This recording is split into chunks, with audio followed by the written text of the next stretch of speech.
Harry Humilliated is being compensated only £500 by Mirror Group, enough to buy one more Dior shirt.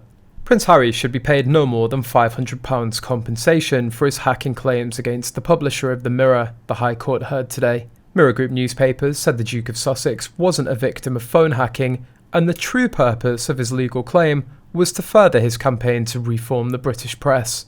The publisher has accepted one instance of unlawfully obtaining Harry's private information at a nightclub, for which it's apologised, and today its KC, Andrew Green, suggested the Duke was due no more than £500 in damages for this isolated and limited incident.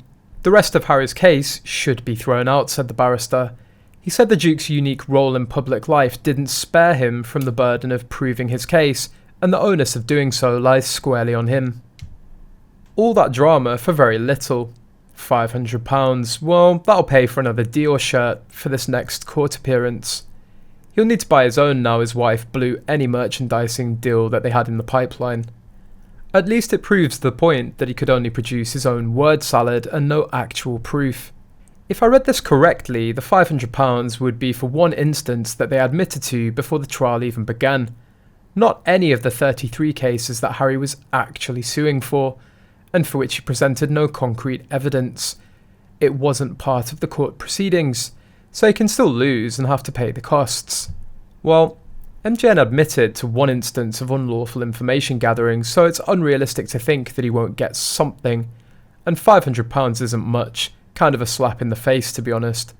The trial has been going on for several weeks now, and both sides will have racked up millions of pounds in legal costs. 4 representative claimants, including Harry, have given evidence during the 7-week trial. MGN, publisher of titles including The Mirror, Sunday Mirror and Sunday People, is largely contesting the claims, arguing that some have been brought too late.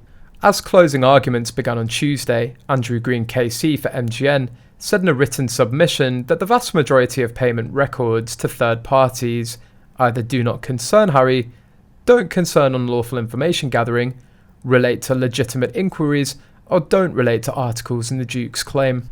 However, establishing that an individual is a victim of general and widespread media intrusion leading to negative effects at the hands of the press is not the same as demonstrating that he or she is a victim of unlawful voicemail interception and other unlawful information gathering techniques by 3 specific newspaper titles. He continued, in this case the Duke of Sussex should be awarded a maximum of £500, given the single invoice naming him concerns inquiries on an isolated occasion, and the small sum on the invoice, £75, suggests inquiries would have been limited.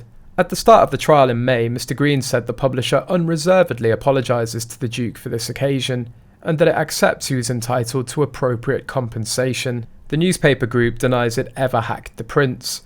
Closing its case, Mr. Green said it was impossible not to have enormous sympathy for the Duke in view of the extraordinary degree of media intrusion he's been subject to throughout his life. But he said being a victim of widespread media intrusion wasn't the same as proving the Mirror's titles had hacked him.